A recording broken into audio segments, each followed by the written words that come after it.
First, who are diviners and clairvoyants? Can we trust them? Can we believe their predictions or not? Diviners and clairvoyants can be divided into categories according to their sources and motives. Some of them are: 1. Astrologers. They follow the movements of stars, planets, and celestial bodies, and they are concerned with their implications if they line up or get close to each other. They call these connotations with certain designations, and they link events to these designations until they become taken for granted. This is very similar to the Chinese calendar, which gives each year a specific name, relates to the fortunes of that year and what can happen in it. It is in fact an unrealistic link, as events change continuously and vary from their expectations. But people usually focus on the expectations that happen and ignore those that doesn't happen. Number 2. Wizards, witches, and sorcerers. They claim that they can expect the future relying on demons and their interpretation of signs such as birds, locusts, fires, earthquakes, and others, which seems to be convincing to the public because they touch people's fears and desires. Number 3. Horoscopes specialists. They conceive that there is a relationship between the occurrence of a person's birth date in a particular horoscope and his fortunes, future, mood, habits, relationships, personality, and harmony with other people. Inaccuracy of horoscopes clearly happen between a man and a woman when horoscopes indicate that they are perfectly in harmony. Many bankruptcies and failed adventures occur when people rely on horoscopes. Number 4. Diviners take future predictions from ancient religious books or ancestral heritage. They link future predictions to the knowledge came from those references, but these predictions cannot be accurate because the ancient books and legacies themselves were subject to distortion, forgery, and wrong translation. Number 5. Random predictions specialists.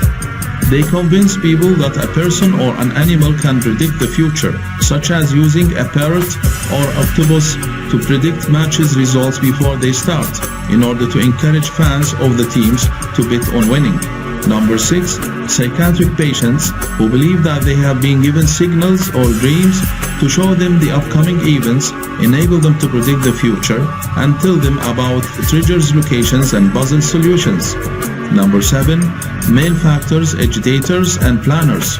They deliberately lie in predictions to achieve their personal goals, like saying that a brave young man in a certain country will cause a revolution to overthrow the government of his country, or saying that society will start expelling or engaging in violence against a certain segment of society. Another example for that is when the diviner says French people in so-and-so year will revolt against their Muslim government, in order to send a veiled message to the French people that number of Muslim immigrants is increasing in your country, so one day they will rule the country and you will have to revolt against them. But the worst diviners are those who cause disasters or massive harm to people and tells the people about it as a prediction that will happen in future. They try to prepare public for the disaster and force them to accept the new situation as an unchangeable destiny. Number 8. Specialists in logical forecasts. They are individuals, MIS, intelligence, or data analysis companies that logically study data and events in order to forecast the future. This type of predictions is used in competition between companies or competition between presidential candidates, or used to analyze specific investment opportunities. Their forecasts succeed up to a certain extent, but sometimes they fail and lead to catastrophic results. Number 9.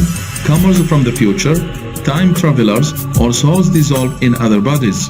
They claim that they have previously existed in a previous life in certain countries and know accurate details of the places in which they lived and the people they lived with. Sometimes they know how they died in their previous lives, or speak the language of the countries in which they previously lived, even though they did not travel to those countries or learn their languages in their current lives.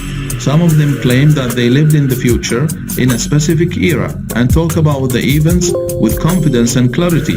There are many similar stories in the internet about that. It's not so difficult for anyone to collect data about a certain place in the past or learn a language through the internet.